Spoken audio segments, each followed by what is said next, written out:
Eclesiastes 3, versículos 3 a 8, é o texto que eu vou ler agora. Diz assim a palavra de Deus: tudo tem o seu tempo determinado. Você pode ler comigo? Tua voz pode ser alçada aí onde você está. Vamos fazer o mundo espiritual ouvir nossas vozes. Tudo tem o seu tempo determinado, e há tempo para todo o propósito debaixo do céu. Há tempo de nascer, tempo de morrer, tempo de plantar e tempo de arrancar o que se plantou, tempo de matar e tempo de curar, tempo de derrubar e tempo de edificar, tempo de chorar e tempo de rir, tempo de prantear e tempo de dançar, tempo de espalhar pedras e tempo de ajuntar pedras, tempo de abraçar e tempo de afastar-se de abraçar, tempo de buscar e tempo de perder, tempo de guardar e tempo de lançar fora, tempo de rasgar e tempo de coser, tempo de estar calado e tempo de falar, tempo de amar e tempo de odiar, tempo de guerra e tempo de paz. Esse texto diz que há um tempo determinado para tudo. Nada é para sempre aqui, nesse contexto de vida humana. Até mesmo a alegria é passageira, assim como também a tragédia, a dor, o sofrimento. E à luz dessa palavra de Deus, há algo que todos precisamos ter a certeza, e é de que tudo isso que nós estamos vivendo, todo esse momento difícil que estamos passando, passará, acabará. Está chegando o momento em que esse tempo de angústia que estamos vivendo, esse tempo apreensivo, esse tempo do Covid-19, da virulência, da praga, da pandemia, vai passar. Então, diga para quem está do teu lado aí na tua casa, esse tempo vai passar. Tenha fé, tenha tranquilidade, durma, porque esse tempo vai passar. Tem muita gente que antes estava sofrendo com ansiedade, está muito pior agora. Tem gente que não tinha nenhum problema, nenhum transtorno de ansiedade, e agora está com transtorno de ansiedade por causa desse momento difícil que estamos vivendo, pela pandemia e as notícias difíceis. Eu quero inclusive dizer para você uma coisa: você já recebeu todas as informações que você deveria? Sabe como fazer a asepsia das mãos? Então evite estar ligado nos noticiários, sobretudo aqueles que costumam ser transmitidos à parte da tarde, em que o âncora lá daquele jornalismo, que não é jornalismo, né? É uma exploração da desgraça, fica ali mostrando aquela mesma cena de 15, 30 segundos, mas aquilo leva 5 minutos, 10, 15 minutos falando daquela mesma coisa, daquele acidente, daquela tragédia, daquela morte. Afaste-se disso, desligue-se disso e tenha em mente, vai passar, vai passar. E eu não estou pretendendo fazer parecer que essa praga do Covid-19 não é grave. Não, ela é grave. Eu não estou sugerindo que abstraiamos, que nos façamos alienados, como se nada fosse real e extremamente perigoso e que não estivesse acontecendo algo ruim fora da nossa casa. Não, não é isso. Mas que extraiamos lições e vejamos algo bom em meio a esse momento que vivemos. Sim, eu estou falando que nós podemos encontrar coisas boas, algo bom, mesmo nessa situação de pandemia que estamos sofrendo. Eu lembro-me de uma história muito interessante, de um garoto, um rapaz, que ele era muito otimista. Ele só via o lado bom das coisas, e isso irritava os seus colegas. Porque quando eles falavam de alguma coisa, ele sempre ia na contramão. Eles estavam falando de um problema, estavam falando de uma tragédia, e ele ia na contramão. Ele falava de algo bom, apesar daquilo. E um dia, eles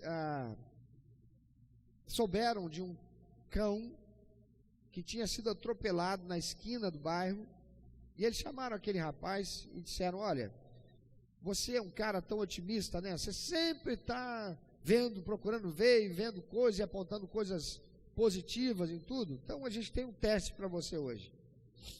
Ele disse: o que é?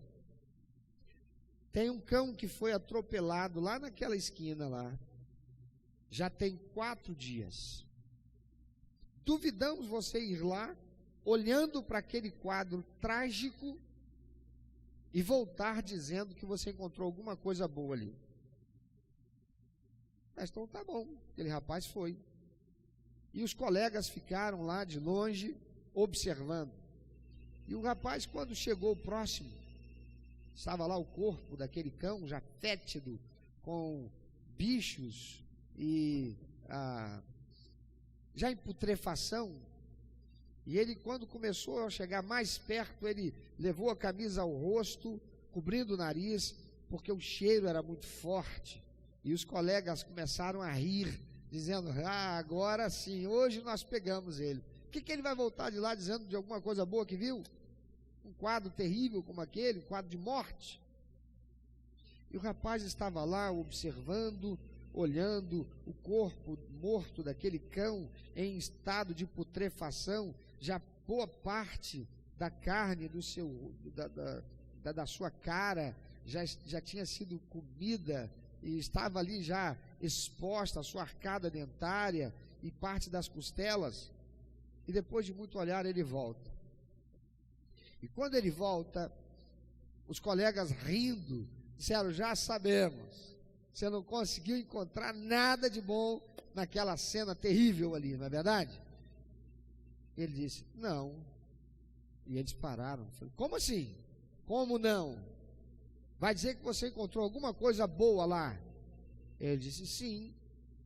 Eu percebi pela arcada dentária daquele cão que ele devia ser um cão muito bem cuidado pelo seu dono, porque ele estava com os dentes perfeitos, não havia uma cárie, não havia um sinal de tártaro. Ele devia ser um cão tratado com muito carinho pelo seu dono, que deve estar triste agora porque perdeu o seu cão de estimação. Sabe, amados, assim como aquele rapaz, eu quero olhar e quero ajudar você a olhar para essa pandemia de coronavírus através das lentes da Bíblia Sagrada, como está registrado pelo apóstolo Paulo aos Romanos, no capítulo 8, versículo 28, eu vou ler na Nova Versão Internacional, que diz assim o apóstolo Paulo: sabemos que Deus age em todas as coisas para o bem daqueles que o amam, dos que foram chamados de acordo com o seu propósito. Sabemos que Deus age em todas as coisas para o bem daqueles que o amam, dos que foram chamados de acordo com o seu propósito. Paulo está dizendo que Deus usa até os propósitos do mal. O mal que quer nos afetar, que quer nos destruir, que quer nos matar, que quer nos fazer infelizes, o mal que quer nos fazer derrotados, o mal que quer nos fazer vencidos, feridos. Deus usa até isso para o bem. Deus vê algo de bem a ser produzido em nós, a partir daquilo que veio para ser mal para nós. Mas como é que Deus pode usar esse coronavírus para o nosso bem? Na verdade, Deus já tem usado, queridos. E acredito que você concordará comigo ao final, porque as 7 coisas boas que essa pandemia tem provocado, eu quero levar você a refletir sobre isso agora. Pastor, mas a pandemia está levando gente à morte. Pessoas idosas, pessoas desprovidas de uma saúde que possa resistir aos efeitos desse coronavírus. É verdade. É verdade. Mas à luz desta palavra do Senhor, Deus usa todas as coisas para o bem daqueles que o amam. Você ama Deus? Você é um crente em Jesus Cristo? você é alguém que verdadeiramente nasceu de novo por receber Jesus como teu único, eterno, suficiente Salvador, então Deus tem algo bom. Deus quer transformar esta pandemia em algo do bem, produzindo bem para você e para mim.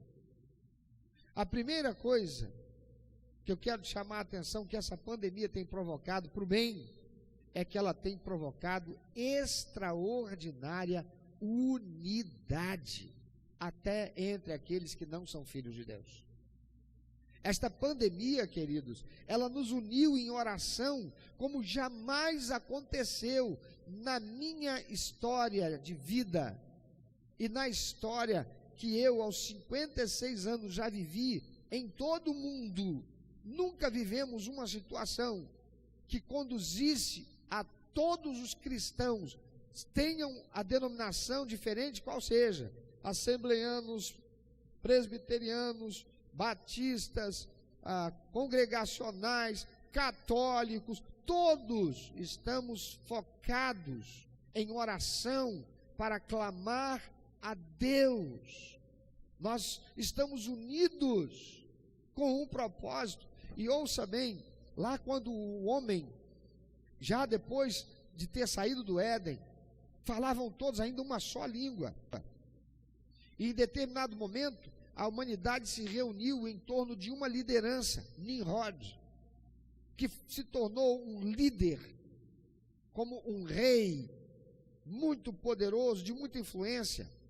E ele conduziu a humanidade que estava focada num só propósito: reunirem-se num só lugar, queimarem tijolos, construírem cidades e fazerem um zigurat, um edifício que fosse até as nuvens, porque eles queriam, com isto, chegar a uma condição em que Nimrod fosse ali adorado como Deus. Ele se sentiu cara.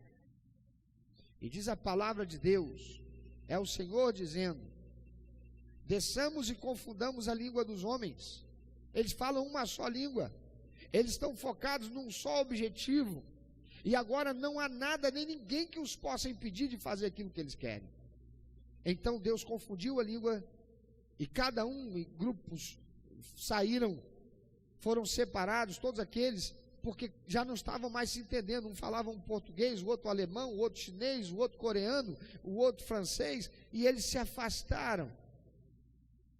É claro que essas línguas não existiam naquela época, para você entender. E o que é que nós aprendemos disso? É que quando nós estamos focados em unidade, nós podemos fazer coisas extraordinárias e vermos coisas extraordinárias acontecerem. A palavra de Deus diz em 1 Coríntios 1,10, o apóstolo Paulo é quem diz: rogo-vos, pois, irmãos, em nome do Senhor Jesus Cristo, que faleis todos uma só língua, e estejais inteiramente unidos na mesma disposição mental e na mesma visão. Ele está falando isso para os cristãos. E sabe por quê, meu amado? Jesus Cristo disse: onde houver 2 ou mais reunidos em meu nome, e concordarem a respeito de alguma coisa, e pedirem ao Pai, o Pai lhes concederá. Meus irmãos queridos, esse Covid-19, que veio como uma praga, que tem ceifado vidas, também tem provocado extraordinária unidade, e nós temos agora a oportunidade de verdadeiramente provocarmos o céu, provocarmos a Deus, para que produza um avivamento genuíno, não essa coisa que nós vivemos ao longo dessas últimas décadas, ouvindo pastores, pregadores, homens que estão aí na mídia, que estão com igrejas avolumadas, dizendo que o Brasil é o país do avivamento. Não, o Brasil é o país do enchimento, porque tem muito inchaço dentro da igreja, que está cheia de corrupção, que está cheia de pecado, de púlpitos que pregam aquilo que não é a verdade bíblica, de púlpitos que pregam a mensagem da autoajuda e não do arrependei-vos e sabei que o Senhor é Deus, Ele é santo e exige que você seja santo. O Covid-19 veio, essa pandemia, ela vem provocando extraordinária unidade, pululando a nossa mente com um pensamento diferente, Antes cada um de nós estava focado nos seus próprios problemas, mas agora estamos todos, sejam ricos ou pobres, influentes ou anônimos, confrontados com a mesma realidade que nos aflige a todos. Reconhecemos a nossa incompetência e nos voltamos para o onipotente Deus em oração. Eu estou certo de que este há de produzir um extraordinário avivamento em nossa nação. Pois a palavra de Deus diz: se meu povo que se chama pelo meu nome se humilhar, orar, arrependido dos seus pecados e voltarem para mim a sua face, então eu ouvirei do céu, perdoarei os seus pecados, sararei a terra. Isto é o que provoca o avivamento.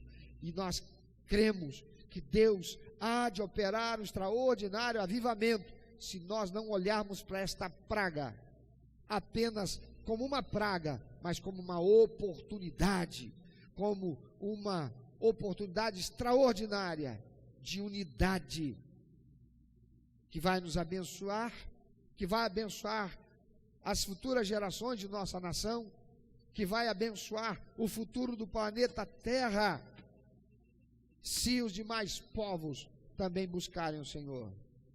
Segunda coisa que essa pandemia tem provocado para o bem, ela tem provocado extraordinária oportunidade de evangelização.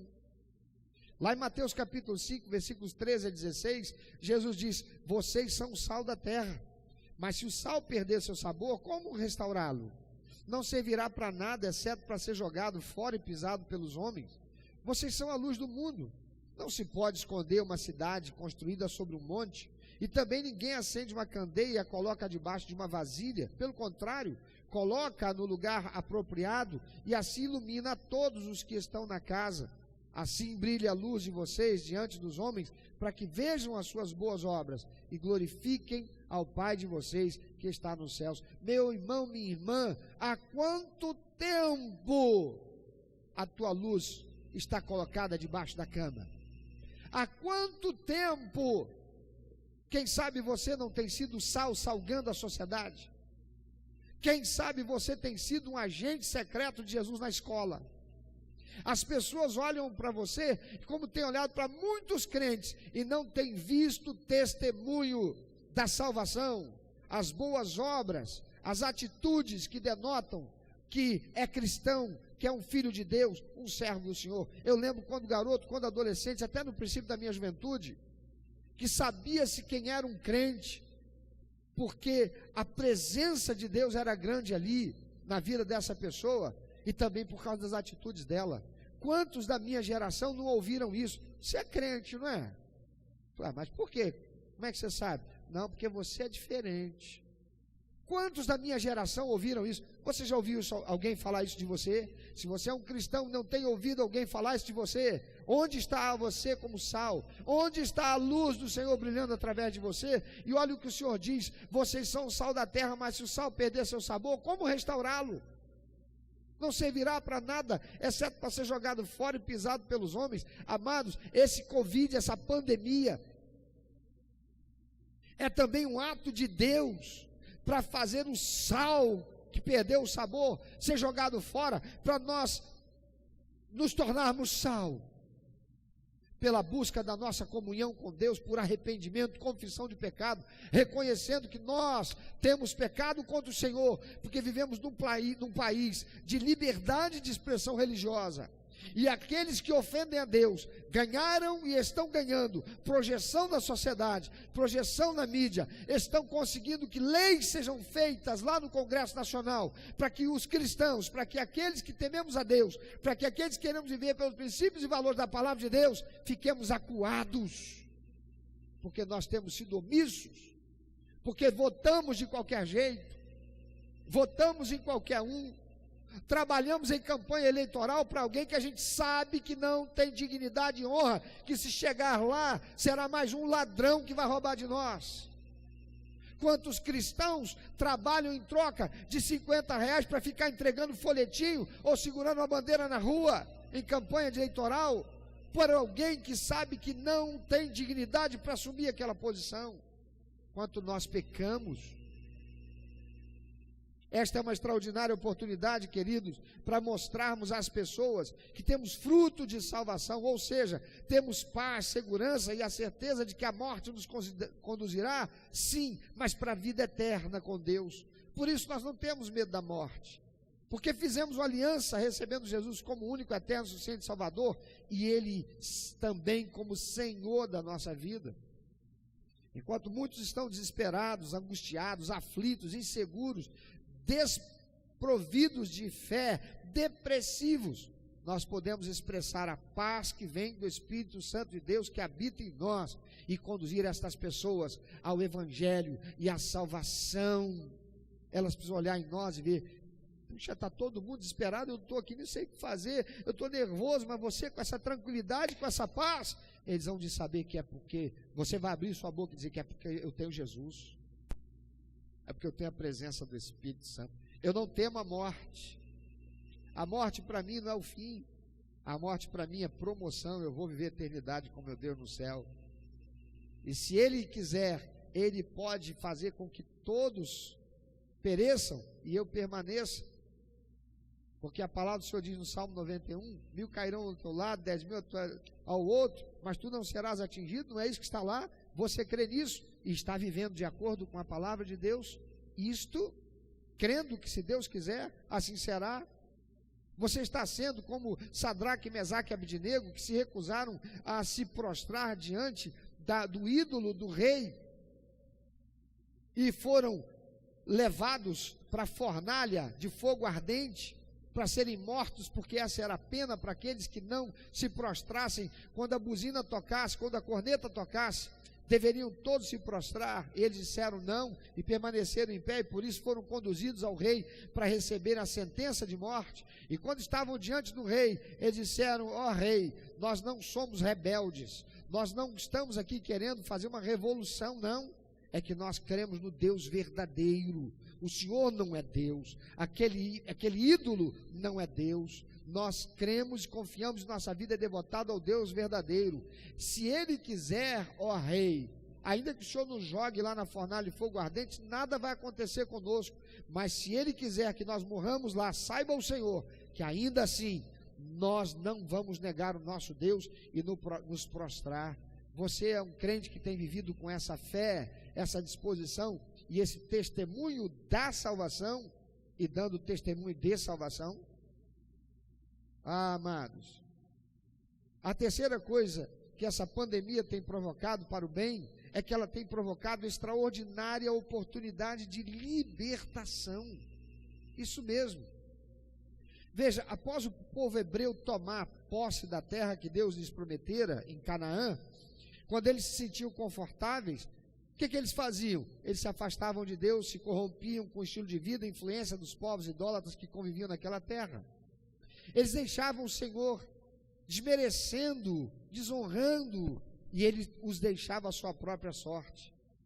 Aí eles sofriam. Só então eles se voltavam arrependidos, mas depois, quando tudo estava bem novamente, se afastavam outra vez, e uma situação pior acontecia.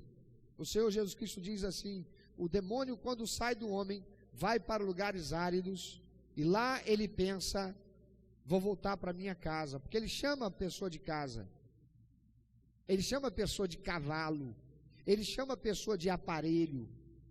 Então ele diz: voltarei para minha casa.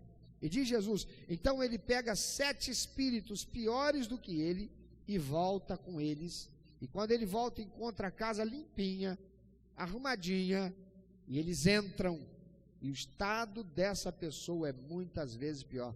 Sabe, tem muita gente que vai à igreja de Jesus, manifesta um demônio, ou tem opressão, ainda que os demônios não manifestem no corpo, mas estão ali oprimindo. A pessoa recebe Jesus, a pessoa recebe a palavra da salvação, ou aquele demônio que é manifesto é expulso, e elas saem dali limpas, felizes, aliviadas. Tem pessoas que estão recebendo a oração da fé e estão dormindo como não dormia há muitos meses, como nós temos visto alguns testemunhos, e eu não estou falando especificamente com essas pessoas, mas é assim com muita gente, mas não tomam uma posição com Deus, não abandonam o pecado, ficam limpas, recebem aquela bênção, mas depois o mal volta, e quando ele volta pior.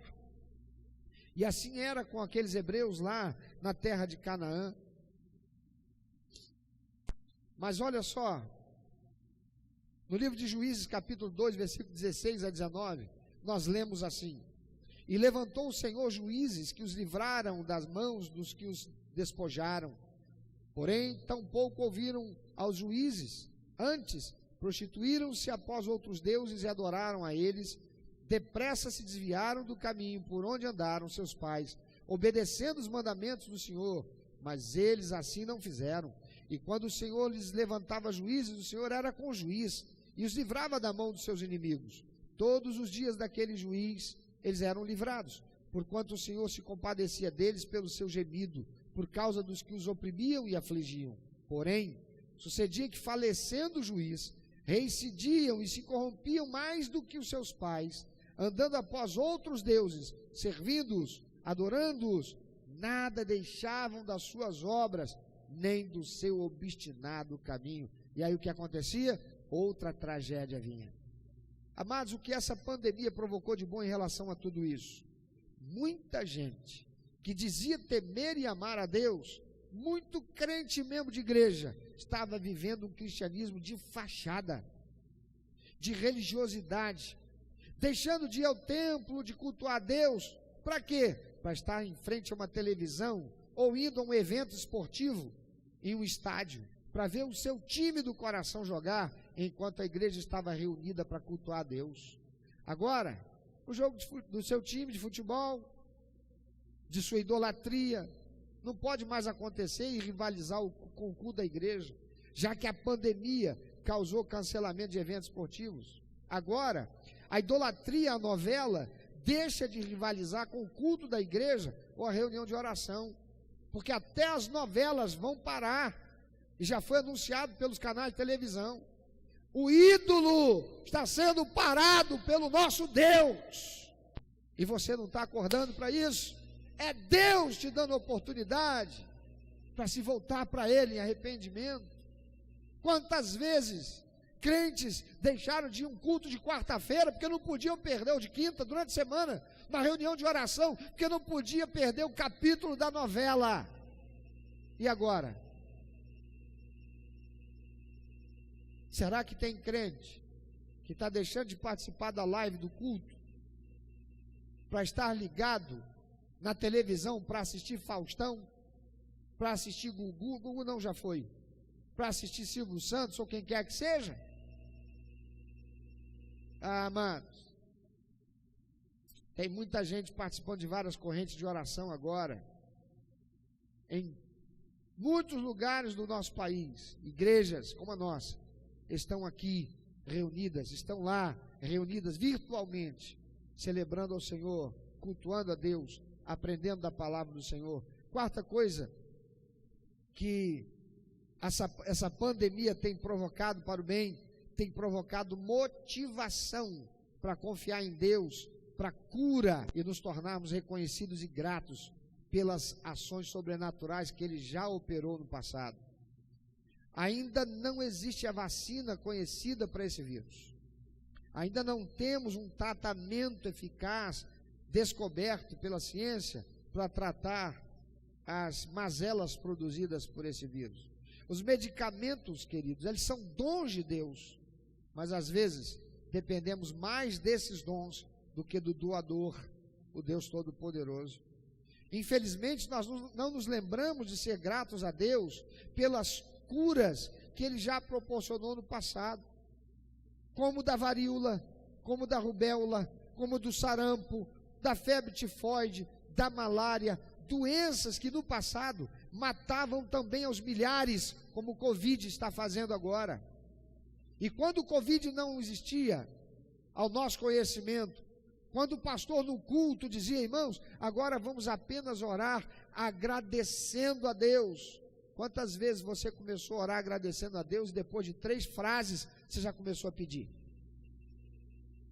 Nós agora somos também voltados, levados a nos lembrar de que Deus é o Todo-Poderoso e é Ele quem opera o milagre mas precisamos, antes de pedir, saber sermos gratos e exaltar a Ele, honrando-o por aquilo que Ele já fez. Somos muito propensos a sermos gratos pelo que nós estamos recebendo hoje, mas esquecemos de sermos gratos e desvalorizamos o que Deus já nos deu, porque nos tornamos acostumados. Mas ser gratos, queridos, nos leva à adoração, e para isso nós fomos criados por Deus, dar prazer ao coração de Deus com as nossas expressões de exaltação e honra. Deus te criou e me criou para o louvor da glória dele, não é para ficarmos pedindo o que precisamos para Ele. Nós devemos pedir por expressão da nossa incompetência e da nossa fé nele, mas nós devemos também passar a sermos gratos, reconhecidos e exaltá-lo. Boa parte dos nossos cultos, maior parte, quem sabe, das nossas orações são voltadas para pedir e não para agradecer. Aprendamos em todo o tempo, diz a palavra de Deus, devemos ser gratos ao Senhor. Quinta coisa que esta pandemia tem provocado para o bem, tem provocado interação na família, interação entre pais e filhos, interação entre marido e esposa. A pandemia causou, queridos, o fechamento das escolas, não foi? Colocou muitos pais retidos em casa porque não podem ir trabalhar, não tem transporte, ou o patrão fechou lá a empresa, e agora estão com muito tempo próximos dos seus filhos, próximo do seu cônjuge. Agora os pais podem ter um tempo especial para ficar com seus filhinhos. Meu irmão, minha irmã, meu amado, minha amada, faça com que esse tempo se torne uma bênção e não um fardo. Você pode brincar com eles, você pode assistir filmes com eles, você pode contar histórias para eles, você pode jogar jogos com eles e ensiná-los a reagir a uma crise como essa de maneira que honre a Deus. Penúltima coisa que esta pandemia tem provocado para o bem, ela tem provocado refazermos nosso relacionamento com Deus. A pandemia colocou o pé no freio do ritmo de vida corrido que vivíamos em função de ganhar dinheiro, de obter aquilo que nós queremos, de estudar demais para a gente poder passar naquela prova, deixando de ir ao culto de domingo.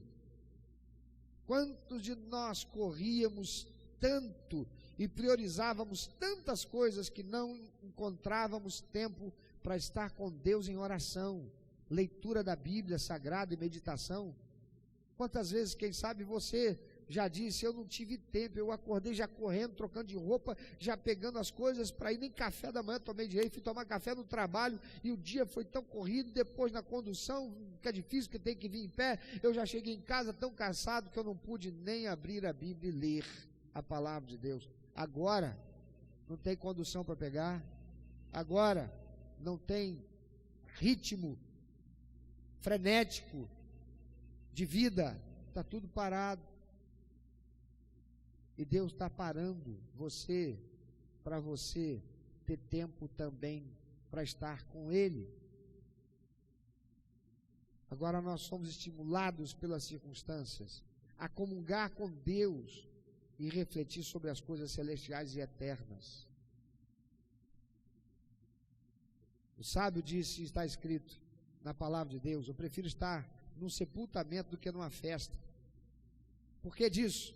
Porque só num sepultamento a gente se depara com a realidade. Vai passar, a vida vai passar. Eu estou trabalhando demais, eu estou correndo demais, eu estou perdendo o crescimento dos meus filhos pequenos, eu não estou me relacionando como devia com meu marido, com a minha esposa, com meus pais. Aproveite esse momento que Deus tem permitido para o bem, também provocando-nos para estarmos com Ele. Por último, essa pandemia tem provocado nos tornarmos humildes e pensarmos na vida eterna. Todos os dias nós somos colocados frente a frente com a realidade inexorável da morte. É só ligar a televisão. Morreram mais tantos, não sei aonde. No país foram tantos mortos. No Brasil, em lugar tal, morreu mais um. Mas isso a gente já via no dia a dia, não via? A gente ligava a televisão, aí a gente via lá o acidente de trânsito, a gente via lá a bala perdida, não é isso? Inclusive naqueles programas que com 15 segundos de vídeo que ficava indo e voltando, e 10, 15 minutos de exploração daquela notícia, mas aquilo não nos abalava. Por que não? Porque parecia distante demais de nós, não é verdade?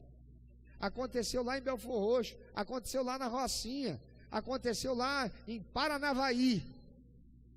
Agora, está todo mundo receoso, porque pode acontecer aí, pode acontecer aqui. Todos nós estamos confrontando a realidade inexorável da morte. Repentinamente, o assunto do dia não é o carnaval, não é o futebol, não é o show ou o evento esportivo, não são as férias, a balada, mas a morte. Somos levados a reconhecer que não há dinheiro, influência, posição social que possa livrar da morte iminente se contaminado pelo Covid-19. E até mesmo quem é jovem está de barba de molho, porque a notícia de muitos jovens também que morreram. Tem muitos jovens que não vão a médico que não faz um check-up que não faz um exame de sangue não sabe se de repente tem um probleminha qualquer, uma comorbidade, quem sabe, que se for acometido desse vírus, pode fazer agravado algo que nunca apareceu e morrer. E isso nos faz mais humildes e buscarmos em Deus, estarmos preparados para a morte e para a vida eterna. Você está preparado para morrer?